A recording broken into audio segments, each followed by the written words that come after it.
একটি মাঠের মাঝখানে একটি বকের বাসা ছিল ও তার ছোট্ট ছোট্ট দুইটি বাচ্চা ছিল। একদিন বকটি তার বাচ্চাদেরকে বলল, আমি খাবার আনতে যাচ্ছি, তোমরা সাবধানে থেকো, আমি বিকেলের দিকে ফিরে আসব। এই বলে বকটি উড়ে চলে গেল আর খাবারের সন্ধানে অনেক দূর পাড়ি দিল। বকটির অনেকগুলো মাছ ধরার পর তখন তার বাচ্চাদের কথা মনে পড়ল, তাই সে বাড়ির দিকে রওনা দিল।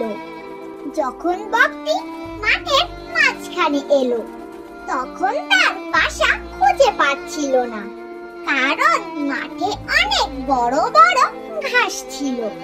তাই তার বাসা খুঁজে পেতে অনেক অসুবিধা হচ্ছিল। তাই বকটি খুব চিন্তায় পড়ে গেল আর খুব কান্না করতে লাগলো। কিছুক্ষণ পর বকটি একটি গরুকে ঘাস খেতে দেখতে পেল।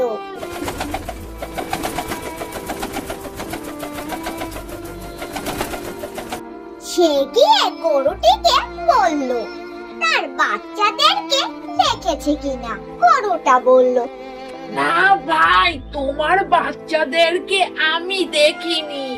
বকটি আবার কান্না করতে শুরু করলো।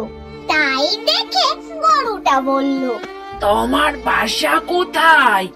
তখন বকটা সব খুলে বলল। গরুটা বকের সব কথা শুনে বলল, আচ্ছা আচ্ছা বক ভাইয়া, কোনো চিন্তা করো না, আমি তোমার বাচ্চাদেরকে খুঁজে দেব।